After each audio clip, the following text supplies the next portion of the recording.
Hello everyone guys, कैसे हैं आप लोग। उम्मीद करता हूं सब बढ़िया होंगे। सो गाइस, इन्वेस्टर प्राइड के एक ब्रांड न्यू वीडियो में आप लोगों का फिर से स्वागत है। इन गाइस, आज के इस वीडियो में बात करने वाला हूं best performing large cap fund के बारे में। जी हां दोस्तों, आपने बिल्कुल सही सुना। इस कैटेगरी में देखें तो काफी सारे चर्चित फंड वो अंडर परफॉर्म करता हुआ नजर आ रहा है at this point in time. वो चाहे बात करें बेंचमार्क इंडेक्स के कंपैरिजन में या फिर कैटेगरी एवरेज के कंपैरिजन में। तो इसीलिए आज के इस वीडियो में आपको कुछ ऐसे फंड्स के बारे में बताने वाला हूं जो कि लार्ज कैप कैटेगरी से बिलोंग करता है, लेकिन परफॉर्मेंस के मामले में बहुत ही शानदार हो, चाहे बात करें लास्ट 1 ईयर का परफॉर्मेंस का या फिर लास्ट 3 ईयर का या फिर लास्ट 5 ईयर का। और गाइस, हम लोग ये भी देखेंगे कि एक्सिस ब्लू चिप फंड है, उसका परफॉर्मेंस बेहद ही खराब है अभी के टाइम पे। तो इसके बदले कौन सा फंड है जिसमें आप स्विच कर सकते हैं अगर आप प्लान कर रहे हैं एक्सिस ब्लू चिप फंड से स्विच करने के लिए। तो यानी कि मैं बात करूंगा best performing large cap fund which can be best alternative of axis blue chip fund. और गाइस, अगर आप जानना चाहते हैं कि अभी के टाइम पे 12 बेस्ट परफॉर्मिंग म्यूचुअल फंड कौन से है अक्रॉस डिफरेंट कैटेगरी, तो इस टॉपिक में मैंने ऑलरेडी एक डिटेल वीडियो बना रखा है। तो उस वीडियो का लिंक आपको डिस्क्रिप्शन में मिल जाएगा या फिर मिल जाएगा एंड स्क्रीन पे, तो जाके देख लीजिएगा। काफी ज्यादा यूजफुल हो सकता है आप सभी के लिए। और गाइस, अगर आप म्यूचुअल फंड में इन्वेस्ट करते हैं और आप चाहते हैं कि मैं आपका म्यूचुअल फंड पोर्टफोलियो को रिव्यू करूं, तो आप अपना पोर्टफोलियो कमेंट सेक्शन में मेंशन कर सकते हैं। उसको मैं आने वाले संडे को रिव्यू करके आपको दूंगा। इसके अलावा गाइस, मैं एक अनाउंसमेंट पे बात करना चाहूंगा आप लोगों के साथ। वो ये है कि बेसिकली मैंने एक नया चैनल स्टार्ट किया हुआ है। अभी उसमें मैंने वीडियो नहीं डाल पाया। मैंने प्लान किया था कि दिवाली के दिन उसमें वीडियो डालना शुरू कर दूंगा, but because of my personal commitment मैं ऐसा नहीं कर पाया हूं। लेकिन वो चैनल जल्दी ही लाइव होने वाला है। उसमें मैं सिर्फ और सिर्फ स्टॉक के बारे में ही बात करूंगा। तो अगर आप इंटरेस्टेड है स्टॉक इन्वेस्टिंग में, तो उसका लिंक डिस्क्रिप्शन में मैंने दे रखा है। तो जाइए फटाफट उस चैनल को सब्सक्राइब कर लीजिएगा एंड नोटिफिकेशन बिल ऑन करके रख लीजिएगा, ताकि जब भी मैं पहला वीडियो डालूंगा आपके पास पहली दफा नोटिफिकेशन जरूर जाएगा। तो चलिए गाइस, स्टार्ट करते हैं आज का video. But guys, video start करने से पहले अगर आप इस चैनल पे नए हैं तो चैनल को जरूर सब्सक्राइब करें guys and notification bell on करके ऑल पे क्लिक कर लीजिएगा, ताकि जब भी मैं म्यूचुअल फंड से रिलेटेड वीडियो लेके आऊंगा इस चैनल पे, सारे वीडियो का नोटिफिकेशन आपको मिलता रहेगा। और गाइस, बता दूं कि जो कंपैरिजन हम लोग करेंगे आज के इस वीडियो में, इसके लिए मैं डिफरेंट पैरामीटर यूज करने वाला हूं। तो चलिए गाइस, बात करते हैं सबसे पहला पैरामीटर के ऊपर। तो गाइस, सबसे पहले बात करें लमसम इन्वेस्टमेंट का एंड इसका रिटर्न का। तो गाइस, बात करें लास्ट 1 ईयर का, तो यहाँ पे देखें तो एक्सिस ब्लू चिप फंड का जो परफॉर्मेंस है जो बेहद ही शर्मनाक है। निगेटिव 7.75% का इसका रिटर्न है। बात करेगा Canara Robeco blue chip fund का, तो इसका भी रिटर्न देखें तो हालांकि निगेटिव ही है, लेकिन बेटर है एक्सिस ब्लू चिप फंड के कंपैरिजन में, जो कि है आपका निगेटिव 2.51% का। वहीं गाइस, बात करें Nippon India large cap fund का, तो इसका जो परफॉर्मेंस है लास्ट 1 ईयर का वो बेहद ही शानदार है, 4.58% का, जो कि गाइस देखें तो अपनी कैटेगरी में सबसे बेहतरीन रिटर्न है इस फंड का। बात करें guys Mir asset large cap fund का, तो इसका भी रिटर्न देखें तो हालांकि निगेटिव ही है, लेकिन बेटर है एक्सिस ब्लू चिप फंड के कंपैरिजन में, जो है आपका निगेटिव 2.63% का। एंड गाइस, बात करें कैटेगरी एवरेज का, तो इसका जो रिटर्न है लास्ट 1 ईयर का वो भी निगेटिव ही है, 2.47% का। तो गाइस, बात करें लास्ट 1 ईयर का परफॉर्मेंस का, तो सबसे बेस्ट परफॉर्मेंस किसी एक फंड का है, तो वो आपका Nippon India large cap fund का, जो है आपका 4.58% का। एंड वर्स्ट की बात करेगा तो इस केस में एक्सिस ब्लू चिप फंड का जो परफॉर्मेंस है वो वर्स्ट है, ऑलमोस्ट देख तो 8% का नेगेटिव रिटर्न आपको दिया हुआ है लास्ट 1 ईयर में। वहीं गाइस, बात करें लास्ट 3 ईयर का, तो यहाँ पे देखे तो एक्सिस ब्लू चिप फंड का जो परफॉर्मेंस वो काफी सही दिखेगा आपको, ऑलमोस्ट 13% का है। Canara Robeco blue chip equity fund की बात करेंगे तो इसने भी काफी शानदार रिटर्न दिया हुआ है लास्ट 3 ईयर में, जो है आपका 18.27% का। Nippon India large cap fund की बात करेगा तो इसने भी शानदार रिटर्न दिया हुआ है 17.71% का।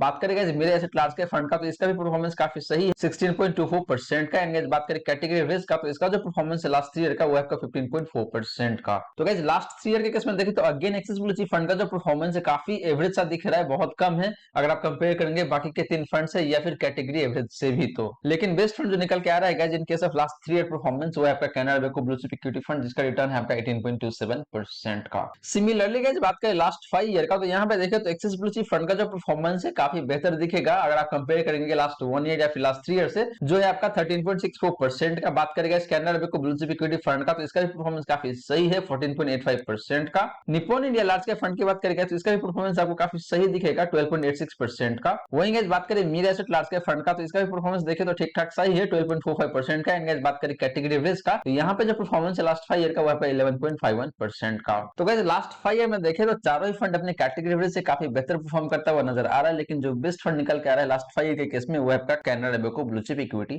फंड। तो गाइस, लमसम रिटर्न की बात करें तो एक्सिस ब्लू चिप फंड का जो परफॉर्मेंस वो बेहद ही खराब दिखने को मिल रहा है यहाँ पे। लेकिन वही बात करें Canara Robeco blue chip equity fund का and Nippon India large cap fund का, तो ये दोनों फंड काफी सही परफॉर्म करता हुआ नजर आ रहा है। बात करें लास्ट 1 ईयर का एंड लास्ट 3 ईयर का, तो उस केस में Nippon India large cap fund काफी शानदार परफॉर्म किया हुआ है। वही बात करें last 3 year and last 5 year का, तो इस केस में आपका Canara Robeco blue chip equity fund काफी शानदार परफॉर्म करता हुआ नजर आ रहा है। तो ये दोनों फंड मुझे काफी सही दिख रहा है in case of lump sum return. अब गाइस, बात करते हैं कि कैसे आप ट्रेडिंग व्यू का बड़े आसानी तरीके से यूज कर पाएंगे अगर आपने अपना डीमैट अकाउंट ऑलरेडी ओपन कर रखा है धन प्लेटफॉर्म के साथ। इस केस में आप फ्री ऑफ कॉस्ट एक्सेस कर पाएंगे ट्रेडिंग व्यू का विद धन ऐप। तो गाइस, मैं आ चुका हूं धन के प्लेटफॉर्म पे, और गाइस यहाँ पे हम लोग ये जानने की कोशिश करेंगे कि अगर आपके पास धन का अकाउंट है, यानी कि आपने धन पे अपना डीमैट अकाउंट ऑलरेडी खोल रखा है, तो उस केस में आप ट्रेडिंग व्यू का एक्सेस कैसे कर सकते हैं। यानी कि अगर आप एक ट्रेडर है और आप टेक्निकल चार्ट को बड़े अच्छे तरीके से पढ़ना जानते हैं, तो ट्रेडिंग व्यू का एक्सेस करके आप कैसे हजारों रुपए लाखों रुपए बना सकते हैं ट्रेडिंग करके। और गाइस एक बात बता दो आप सभी को कि अगर आप ट्रेडिंग व्यू का एक्सेस करना चाहते हैं, तो आपको ट्रेडिंग व्यू का एक्सेस करने के लिए आपको पैसे पे करना पड़ता है, एक मेंबरशिप लेना पड़ता है, तभी आप ट्रेडिंग व्यू का जो प्रीमियम फीचर है उसको एक्सेस कर पाते हैं। लेकिन अगर आपके पास डीमैट अकाउंट है धन के साथ, इन दैट केस आपको ये सारे फीचर्स फ्री ऑफ कॉस्ट मिल जाता है। यानी कि धन के प्लेटफॉर्म को यूज करते हुए आप ट्रेडिंग व्यू का हर एक फीचर्स को यूज कर पाएंगे, वो भी विदाउट कॉस्ट। गाइस आपको 1 रुपए भी नहीं पे करना पड़ता है, और जो ट्रेडिंग व्यू का जितने भी फीचर्स है प्रीमियम फीचर्स, वो सारे फीचर्स आप यूज कर पाएंगे धन के प्लेटफॉर्म के साथ ही। तो आपने अभी तक भी डीमैट अकाउंट धन के साथ ओपन नहीं किया हुआ है, तो लिंक मैंने डिस्क्रिप्शन में दे रखा है, तो जाइए अपना डीमैट अकाउंट ओपन कर लीजिए और आप बड़े आसान तरीके से ट्रेडिंग व्यू का एक्सेस कर पाएंगे, वो भी बिना किसी पैसे खर्च किए हुए। तो चलिए गाइस सबसे पहले मैं यहाँ पे सर्च कर रहा हूँ किसी पर्टिकुलर स्टॉक को। गाइस आप चाहे तो इंडेक्स भी सर्च कर सकते हैं और बड़े आसानी तरीके से इंडेक्स का भी टेक्निकल एनालिसिस आप कर सकते हैं यूजिंग ट्रेडिंग व्यू थ्रू धन ऐप। तो गाइस मैं यहाँ पे कोई एक पर्टिकुलर स्टॉक लेता हूँ। गाइस मैं एचडीएफसी बैंक को ही उठा लेता हूँ, क्योंकि ऑलरेडी मेरे सर्च हिस्ट्री में है, तो इसको मैं ले लेता हूँ यहाँ पे। तो सर्च करने के बाद आपको कुछ इस तरीके से दिखता है, तो यहाँ पे काफी सारे ऑप्शंस आपको दिख जाता है। तो आपको कुछ नहीं करना है, सिर्फ ये वाला जो ऑप्शन है इसको आपको ओपन कर देना है, तो चार्ट ओपन हो जाएगा आपका ट्रेडिंग व्यू वाला। तो गाइस ये जो चार्ट है ट्रेडिंग व्यू का ही चार्ट है और ये यहाँ पे ओपन हो गया। आप चाहे तो इसको मैक्सिमाइज भी कर सकते हैं, फुल स्क्रीन भी कर सकते हैं, और उसके अकॉर्डिंग फिर आप देख सकते हैं यहाँ पे स्टॉक का जो चार्ट पैटर्न है वो दिख रहा है, प्लस यहाँ पे जो इसका वॉल्यूम है वो भी दिख जाएगा। प्लस गाइस नीचे आपको एक एमएसीडी इंडिकेटर दिख रहा है, मैंने पहले ऑलरेडी लगा रखा था इसलिए आपको यहाँ पे दिख रहा है। तो इसको मैं पहले कर देता हूँ डिलीट। आपको सिंपली डिलीट करना है तो डिलीट हो जाएगा, कोई दिक्कत नहीं है। इसके बाद आपको एग्जिट कर देना है और यहाँ पे आपको जो भी इंडिकेटर यूज करना है आपको क्लिक करना है इंडिकेटर पे और यहाँ पे सर्च करना है। तो गाइस पहला इंडिकेटर जो मैं यूज करने वाला हूँ वो है आपका मूविंग एवरेज का। तो मूविंग एवरेज के लिए मैं यहाँ पे मूविंग एवरेज पे क्लिक कर लेता हूँ, तो ये खुल गया मेरा। जैसे ही आप मूविंग एवरेज की जो कर्व है बेसिकली इस पे क्लिक करेंगे तो आपको ये ऑप्शन दिख जाएगा। यहाँ से आप सेटिंग कर सकते हैं कि आपको कितना दिन का चाहिए। तो लेंथ में कर लेता हूँ 200 डे मूविंग एवरेज का, 200 डे में होता है वो। आपको सोर्स में क्या लेना है, क्लोज लेना है, ओपन लेना है, हाई लेना है, वो सब कुछ आपको मिल जाएगा। तो मैं क्लोज ही लेके चलूंगा। फिर आप यहाँ पे आके स्मूथिंग लाइन पे जा सकते हैं और आपको कौन सा एवरेज चाहिए, सिंपल मूविंग एवरेज चाहिए या फिर आपको एक्सपोनेंशियल मूविंग एवरेज चाहिए या फिर आपको वेटेड एवरेज मूविंग एवरेज चाहिए। तो गाइस मैं यूज करता हूँ सिंपल मूविंग एवरेज ही, तो मैं यहाँ पे ओके कर लेता हूँ। तो मेरा सिंपल मूविंग एवरेज यहाँ पे हो गया। इसके अलावा गाइस एक और इंडिकेटर मैं यूज करना चाहता हूँ आरएसआई, जिसको बोला जाता है रिलेटिव स्ट्रेंथ इंडेक्स। तो मैं क्लिक किया गाइस आरएसआई पे, तो यहाँ पे मेरा आरएसआई भी आ गया। इसके अलावा गाइस एक और इंडिकेटर मैं यूज करूंगा, वो होगा आपका एमएससीडी चार्ट। तो एमएससीडी को मैं यहाँ पे ले लेता हूँ। तो गाइस यहाँ पे आपका एमएससीडी भी आ जाता है, तो एमएससीडी भी मेरा यहाँ पे ऐड हो गया है। तो ये 3 इंडिकेटर मैंने यूज किया है। आप अपने अकॉर्डिंग आपको जो भी सही लगे और वो इंडिकेटर यहाँ पे अवेलेबल है इन दैट केस आप उसको यूज कर सकते हैं। और गाइस अगर आप इसको जूम करना चाहते हैं तो आप कंट्रोल को प्रेस कर ले, उसके बाद जो कर्सर होता है ना, बेसिकली माउस की बात करो, माउस का जो बीच वाला जो पोर्शन होता है, तो गाइस इस तरीके से आप ट्रेडिंग व्यू का एक्सेस कर सकते हैं free of cost by using धन ऐप। धन ऐप में अगर आपने डीमैट अकाउंट ओपन नहीं किया हुआ है तो मैं अगेन आपको कह रहा हूं कि आप जाइए अपना डीमैट अकाउंट धन के साथ ओपन कर लीजिए। और अगर आप एक ट्रेडर है और आप टेक्निकल एनालिसिस काफी अच्छे तरीके से करते हैं तो आपके लिए काफी आसान हो जाएगा टेक्निकल एनालिसिस करना यूजिंग ट्रेडिंग व्यू। अब चलिए गाइस बात कर लेते हैं एसआईपी इन्वेस्टमेंट का एंड इसका रिटर्न का।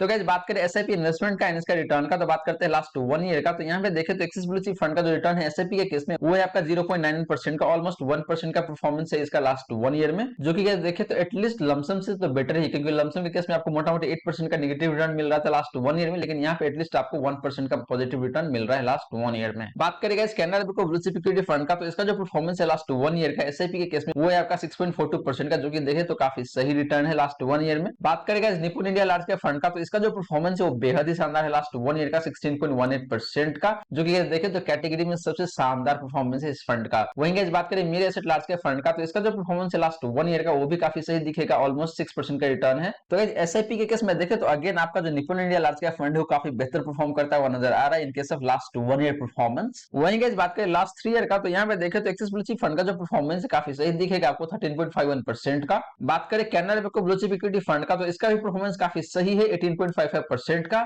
वहीं गाइस बात करें निपुण इंडिया लार्ज कैप फंड का, तो इसका भी परफॉर्मेंस काफी शानदार है, ऑलमोस्ट देखे तो 25% का है, टू बी एग्जैक्ट 24.72% का। एंड गाइस बात करें मेरे एसेट लार्ज कैप फंड का, तो इसका जो परफॉर्मेंस है लास्ट ईयर का वो है 18.68% का। तो गाइस लास्ट 3 ईयर के परफॉर्मेंस के केस में देखे तो निपुण India large cap fund clearly यहाँ पे विनर निकल के आ रहा है, क्योंकि इसका परफॉर्मेंस देखे तो बेहद ही शानदार है। एंड इसके बाद देखे तो आपका मेरे एसेट लार्ज कैप फंड काफी शानदार परफॉर्म करता हुआ नजर आ रहा है। हालांकि Canara bank blue chip equity fund and मेरे एसेट लार्ज कैप फंड के परफॉर्मेंस में बहुत ज्यादा का डिफरेंस आपको नहीं मिलेगा, तो ये तीनों फंड काफी सही परफॉर्म करता हुआ नजर आ रहा है लास्ट 3 ईयर में। वहीं एक्सिस ब्लू चिप फंड की बात करें तो इसका रिटर्न काफी सही है, लेकिन इन तीनों फंड के कंपैरिजन में काफी कम दिखने को मिल रहा है यहाँ पे। सिमिलरली गाइस बात करें लास्ट 5 ईयर का, तो यहाँ पे देखें तो एक्सिस ब्लू चिप फंड का जो रिटर्न है वो है गाइस आपका 13.93% का, जो कि देखें तो काफी सही है, ऑलमोस्ट 14% का रिटर्न है लास्ट 5 ईयर में। Canara bank blue chip equity fund की बात करें तो इसका जो रिटर्न है वो काफी शानदार है 15.15% का। Nippon India large cap fund की बात करें तो इसका जो रिटर्न है लास्ट 5 ईयर का वो भी काफी सही दिखेगा आपको 17.22% का। एंड लास्टली गाइस बात करें mid asset large cap fund का, तो इसका भी परफॉर्मेंस काफी सही है लास्ट 5 ईयर में, वो है आपका 15.43% का। तो guys again in case of last 5 year performance आपका जो Nippon India large cap fund है वो काफी शानदार परफॉर्म करता हुआ नजर आ रहा है, और बाकी के 3 फंड है उससे बेटर परफॉर्मेंस जनरेट करके दे पा रहा है लास्ट 5 ईयर में। तो गाइस एसआईपी के केस में देखें तो आपका जो Nippon India large cap fund है वो बेहद ही शानदार परफॉर्म करता हुआ नजर आ रहा है अक्रॉस द टाइम फ्रेम, वो चाहे बात करें लास्ट 1 ईयर का या फिर लास्ट ईयर का या फिर लास्ट 5 ईयर का।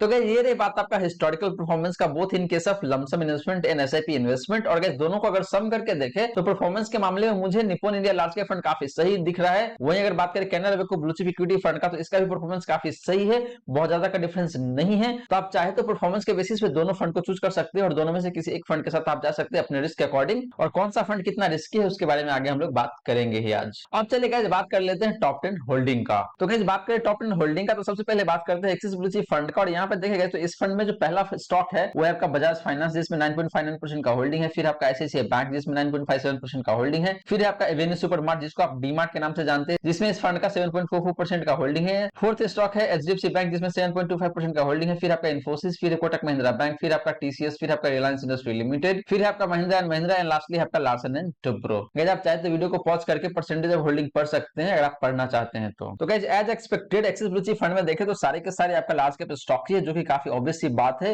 और गाइस यहाँ पे देखें तो टॉप 5 स्टॉक्स में जो इसका कंसंट्रेशन वो काफी सही दिखने को मिल रहा है। और गाइस इस पॉइंट पे हम लोग फर्दर बात करेंगे जब हम लोग स्पेशली बात करेंगे कंसंट्रेशन के। तो टॉप 10 होल्डिंग में देखेगा तो कहीं कोई दिक्कत वाली बात मुझे लगता नहीं है, सारे के सारे लार्ज कैप स्टॉक्स ही है, जो कि काफी सही बात भी है। वहीं गाइस बात करें Canara Robeco blue chip equity fund का, तो इसका जो टॉप 10 होल्डिंग में पहला स्टॉक है वो है आपका आईसीआईसीआई बैंक, फिर आपका एचडीएफसी बैंक, फिर इन्फोसिस, फिर आपका रिलायंस इंडस्ट्री लिमिटेड, फिर आपका स्टेट बैंक ऑफ इंडिया, फिर है भारतीय एयरटेल, फिर हिंदुस्तान यूनिलीवर लिमिटेड, फिर है बजाज फाइनेंस, फिर है Larsen and Toubro and last है एक्सिस बैंक। तो guys Canara Robeco blue chip equity fund का भी टॉप 10 होल्डिंग देखे तो सारे के सारे लार्ज कैप स्टॉक ही है, जो कि अगेन ऑब्वियस सी बात है, तो मुझे कहीं कोई दिक्कत लगता नहीं, काफी सही है इसका टॉप 10 होल्डिंग। सिमिलरली गाइस बात करें Nippon India large cap fund का, तो इसका टॉप 10 होल्डिंग में जो पहला स्टॉक है वो है आपका एचडीएफसी लिमिटेड, फिर आपका लार्सन एंड टुब्रो, फिर स्टेट बैंक ऑफ इंडिया, फिर आपका रिलायंस इंडस्ट्री लिमिटेड, फिर आईसीआईसीआई बैंक, फिर एचडीएफसी बैंक, फिर आईटीसी, फिर आपका इंडियन होटल्स कंपनी लिमिटेड, फिर इन्फोसिस एंड लास्ट है एचसीएल टेक्नोलॉजी लिमिटेड। तो गाइस यहाँ पे देखें तो Nippon India large cap fund का जो टॉप 10 होल्डिंग है मुझे काफी सही दिख रहा है। सारे के सारे देखें तो ऑलमोस्ट आपका लार्ज कैप स्टॉक ही है, लेकिन इसका जो वैल्यूएशन है वो काफी सही दिखने को मिल रहा है, क्योंकि इसमें देखें तो आईटीसी भी है, एचसीएल टेक भी है, जो कि देखिए अपने सेक्टर में काफी कम वैल्यूएशन पे ट्रेड होता है, तो इसीलिए इसका जो टॉप 10 होल्डिंग है उसमें वैल्यूएशन काफी सही दिख रहा है, मुझे बहुत ज्यादा महंगा नहीं दिख रहा है। वहीं की बात करें mid asset large cap fund का, तो इसका टॉप 10 होल्डिंग में जो पहला स्टॉक है वो आपका एचडीएफसी बैंक, फिर है आईसीआईसीआई बैंक, फिर है इन्फोसिस, फिर आपका रिलायंस इंडस्ट्री लिमिटेड, फिर है एक्सिस बैंक लिमिटेड, फिर आपका भारतीय एयरटेल लिमिटेड, फिर स्टेट बैंक ऑफ इंडिया, फिर है हिंदुस्तान यूनिलीवर, फिर है सन फार्मा, लास्टली है इनके पास मारुति सुजुकी इंडिया लिमिटेड। तो mid asset large cap fund का भी टॉप 10 होल्डिंग देखा तो काफी सही दिख रहा है, मुझे कहीं कोई दिक्कत लग नहीं रहा है। अब चलिए गाइस बात कर लेते हैं पोर्टफोलियो कंसंट्रेशन का। तो गाइस बात करें पोर्टफोलियो कंसंट्रेशन का, तो सबसे पहले गाइस बात करते हैं कि हर एक फंड में कितने नंबर ऑफ स्टॉक्स है, यानी टोटल नंबर ऑफ स्टॉक्स कितने हैं इस फंड में। तो पहले बात करें guys axis blue chip fund का, तो यहाँ पे जो टोटल नंबर ऑफ स्टॉक है वो आपका 37। Canara Robeco blue chip equity fund की बात करें तो यहाँ पे जो टोटल नंबर ऑफ स्टॉक है वो आपका 46। Nippon India large cap fund की बात करें तो यहाँ पे जो टोटल नंबर ऑफ स्टॉक है वो आपका 58। वहीं गाइस बात करें mid asset large cap fund का, तो यहाँ पे जो टोटल नंबर ऑफ स्टॉक है वो आपका 59। एंड गाइस लास्टली बात करें कैटेगरी रेज का, तो यहाँ पे जो नंबर ऑफ स्टॉक है टोटल वो आपका 49। तो गाइस यहाँ पे देखें तो सबसे हाईएस्ट नंबर ऑफ स्टॉक किसी एक फंड में है वो है आपका mid asset large cap fund, and सबसे लोएस्ट नंबर ऑफ स्टॉक है किसी एक फंड में तो वो है आपका एक्सिस ब्लू चिप फंड। तो इससे ये पता चलता है कि mid asset large cap fund over diversified है and Axis blue chip fund देखे तो अंडर डाइवर्सिफाइड है। बट गाइस बता दूं कि एक फंड कहीं ना कहीं देखे तो ऑप्टिमम डाइवर्सिफाइड होता है, वो ज्यादा बेटर रहता है। इससे ये पता चलता है कि उस फंड का जो परफॉर्मेंस है वो काफी ऑप्टिमाइज्ड रहता है। वहीं गाइस बात करें टॉप 5 स्टॉक्स के कंसंट्रेशन का, तो सबसे पहले बात करते हैं एक्सिस ब्लू चिप फंड का, तो इसका जो कंसंट्रेशन है टॉप 5 स्टॉक्स में आपका 40% का। Canara Robeco blue chip equity fund की बात करें तो इसका जो कंसंट्रेशन है टॉप 5 स्टॉक्स में आपका 34.2% का। Nippon India large cap fund की बात करें तो इसका जो कंसंट्रेशन है टॉप 5 स्टॉक्स में आपका ऑलमोस्ट 30% का। बात करें mid asset large cap fund का, तो इसका जो कंसंट्रेशन है टॉप 5 स्टॉक्स में आपका 36.84% का। एंगेज बात करें कैटेगरी रेज का, तो यहाँ पे जो कंसंट्रेशन है टॉप 5 स्टॉक्स का वो है आपका 34.58% का। तो गाइस अगेन यहाँ पे देखें तो as expected Axis blue chip fund का जो कंसंट्रेशन है टॉप 5 स्टॉक्स में काफी ज्यादा है 40%। एंड सबसे लोएस्ट कंसंट्रेशन किसी एक फंड का है टॉप 5 स्टॉक्स में, तो वो है आपका Nippon India large cap fund का जो है आपका 29.88% का। सिमिलरली गाइस बात करें टॉप 10 स्टॉक्स का कंसंट्रेशन का, तो यहाँ पे एक्सिस ब्लू चिप फंड का जो कंसंट्रेशन है टॉप 10 स्टॉक में आपका 57.55% का, यानी कि एक्सिस ब्लू चिप फंड में टोटल 37 स्टॉक है, लेकिन एक्सिस ब्लू चिप फंड आधे पैसे अपने टॉप 10 स्टॉक्स में ही इन्वेस्ट कर देता है। इनफैक्ट 50% से ज्यादा कैपिटल ये इन्वेस्ट कर देता है टॉप 10 स्टॉक्स में ही। तो एक्सिस ब्लू चिप फंड का जो परफॉर्मेंस बहुत ही ज्यादा डिपेंडेंट हो जाता है टॉप 10 स्टॉक में। अगर टॉप 10 स्टॉक अच्छा परफॉर्म नहीं करेगा, in that case axis blue chip fund का परफॉर्मेंस बेहद ही खराब हो जाएगा। बात करें guys Canara Robeco blue chip equity fund का, तो इसका जो कंसंट्रेशन है टॉप 10 स्टॉक में वो आपका 52% का, तो ये भी देखे तो काफी हाई साइड में ही है। वहीं गाइस बात करें Nippon India large cap fund का, तो इसका जो कंसंट्रेशन है टॉप 10 स्टॉक में वो आपका 52.81% का, जो कि अगेन देखे तो हाई साइड में दिखने को मिल रहा है। सिमिलरली गाइस बात करें mirror asset large cap fund का, तो इसका भी जो कंसंट्रेशन है टॉप 10 स्टॉक में वो आपका 52.88% का। एंड गाइस लास्टली बात करें कैटेगरी रिस्क का, तो यहाँ पे जो कंसंट्रेशन है टॉप 10 स्टॉक्स का वो है आपका 53.8% का। तो गाइस टॉप 10 स्टॉक की बात करें तो यहाँ पे जो कंसंट्रेशन सबसे कम है किसी एक फंड का, तो वो है आपका Canara Robeco blue chip equity fund. और बात करें सबसे हाईएस्ट कंसंट्रेशन का, तो वो आपका एक्सिस ब्लू चिप फंड जो है आपका 57.55% का। अब गाइस बात करते हैं टॉप 3 सेक्टर में कंसंट्रेशन कितना है इन चारों फंड्स का। तो बात करें guys axis blue chip fund का, तो इसका जो कंसंट्रेशन है टॉप 3 सेक्टर में आपका 47.4% का। Canara Robeco blue chip equity fund की बात करें तो इसका जो कंसंट्रेशन है टॉप 3 सेक्टर में आपका 44.21% का। Nippon India large cap fund की बात करें तो इसका जो कंसंट्रेशन है टॉप 3 सेक्टर में आपका ऑलमोस्ट 38% का। बात करें guys mirror asset large cap fund का, तो इसका जो कंसंट्रेशन है टॉप 3 सेक्टर में आपका 46.88% का, तो यहाँ पे देखें तो ऑलमोस्ट 48% का कंसंट्रेशन है। एंड गाइस लास्टली बात करें कैटेगरी एवरेज का, तो इसका जो कंसंट्रेशन है टॉप 10 स्टॉक में वो आपका 46.12% का। तो गाइस बात करें टॉप 3 सेक्टर का, तो सबसे कम कंसंट्रेशन किसी एक फंड का है, तो वो है आपका Nippon India large cap fund, जिसका कंसंट्रेशन आपका ऑलमोस्ट 38% का। इसके बाद देखें तो सबसे कम किसी एक फंड का है, तो आपका Canara Robeco blue chip equity fund का। वही बात करें सबसे हाईएस्ट का, तो हाईएस्ट कंसंट्रेशन है आपका एक्सिस ब्लू चिप फंड का टॉप 3 सेक्टर में। And mirror asset large cap की भी बात करें तो वो भी एक्सिस ब्लू चिप फंड के आसपास में ही है, बहुत ज्यादा का डिफरेंस आपको नहीं मिलेगा। तो गाइस ये रही बात आपका पोर्टफोलियो कंसंट्रेशन का। और पोर्टफोलियो कंसंट्रेशन के बेसिस पे देखे तो मुझे जो फंड बेहतर लग रहा है यहाँ पे वो आपका Canara Robeco blue chip equity fund, and दूसरा फंड है आपका Nippon India large cap fund. अब चलिए गाइस बात कर लेते हैं डिफरेंट रिस्क रेशियोज का। तो गाइस बात करें रिस्क रेशियोज का, तो सबसे पहले बात करते हैं गाइस स्टैंडर्ड डिवीजन का। तो यहाँ पे देखिए तो एक्सिस ब्लू चिप फंड का जो स्टैंडर्ड डिवीजन है वो आपका 19.28% का। Canara Robeco blue chip equity fund की बात करें तो इसका जो स्टैंडर्ड डिवीजन है वो आपका 19.94% का, ऑलमोस्ट 20% का है। Nippon India large cap fund की बात करें तो इसका जो स्टैंडर्ड डिवीजन है गाइस वो आपका 22.31% का, जो कि काफी हाई साइड में दिखने को मिल रहा है। वहीं गाइस बात करें mirror asset large cap fund का, तो इसका जो स्टैंडर्ड डिवीजन है वो आपका 21.4% का। एंड गाइस बात करें कैटेगरी एवरेज का, तो कैटेगरी एवरेज का जो स्टैंडर्ड डिवीजन है वो आपका 19.41% का।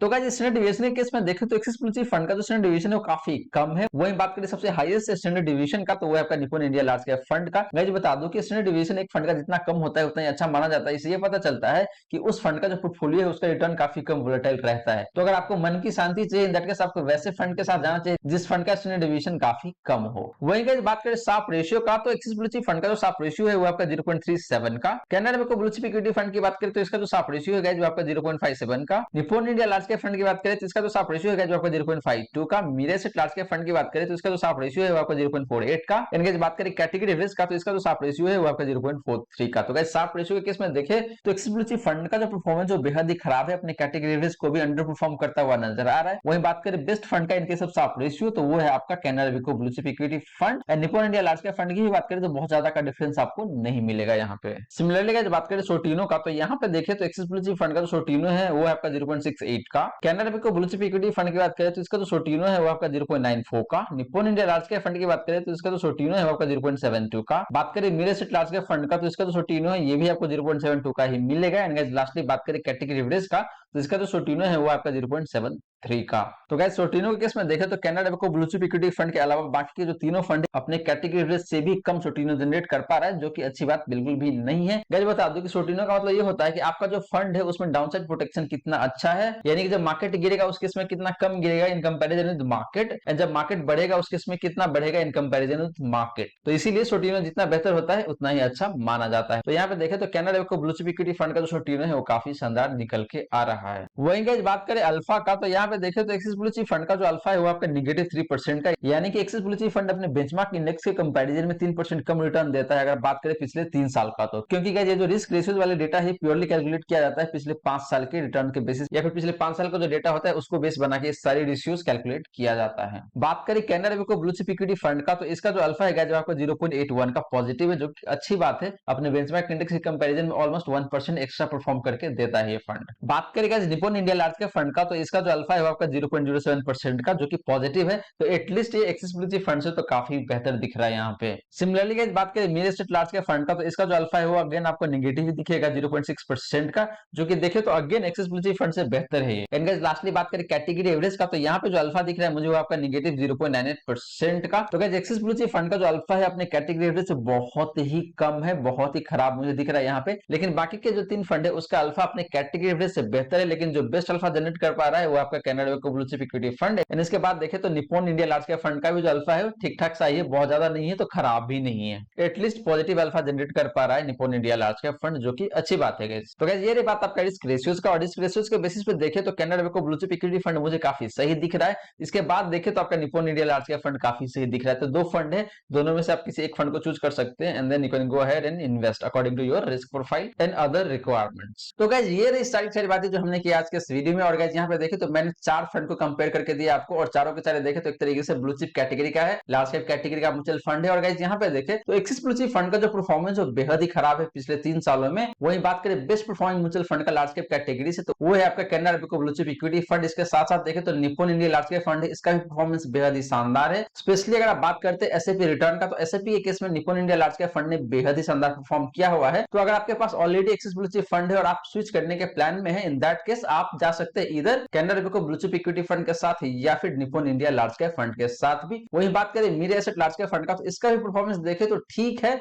लेकिन इससे बेहतर है आपका कैनडा को blue chip equity fund and Nippon India large cap fund. तो गाइस आशा करता हूं जितनी भी बातें मैंने बताने की कोशिश की है सारी बातें आपको समझ में आ गया होगा। अगर आपके मन में कोई डाउट है, क्वेश्चन है, तो फटाफट कमेंट सेक्शन में पूछ लीजिए, आपके क्वेश्चन का रिप्लाई मैं कर दूंगा। वहीं गाइस अगर आप चाहते हैं कि मैं आपका म्यूचुअल फंड पोर्टफोलियो को रिव्यू करूं, तो अपना पोर्टफोलियो कमेंट सेक्शन में मेंशन कर सकते हैं। आने वाले संडे को आपका पोर्टफोलियो रिव्यू हो जाएगा। एंड गाइस वीडियो अच्छी लगी तो वीडियो को लाइक जरूर करिए, एंड वीडियो को शेयर कर दे अपने फ्रेंड फैमिली सर्कल में, ताकि बाकी लोगों को भी इस वीडियो का फायदा हो सके। एंड गाइस आपने चैनल को अभी तक सब्सक्राइब नहीं किया हुआ है, देन प्लीज सब्सक्राइब कीजिए चैनल को, एंड साथ के साथ नोटिफिकेशन बेल ऑन करके ऑल पे क्लिक कर लीजिएगा, ताकि जब भी इस चैनल पे वीडियो लेके आऊंगा सारे वीडियो का नोटिफिकेशन आपको मिलता रहेगा। और गाइस मैंने धन प्लेटफॉर्म का लिंक डिस्क्रिप्शन में दे रखा है, तो जाइए फटाफट चेक कीजिए। और आपने डीमैट अकाउंट अभी तक ओपन नहीं किया हुआ है, तो अपना डीमैट अकाउंट ओपन कर लीजिए धन ऐप के साथ, और अपना investing and trading journey start कर दीजिए धन ऐप के साथ। So guys thank you so much for watching this video. मिलते हैं अगले वीडियो में। जय हिंद, जय भारत।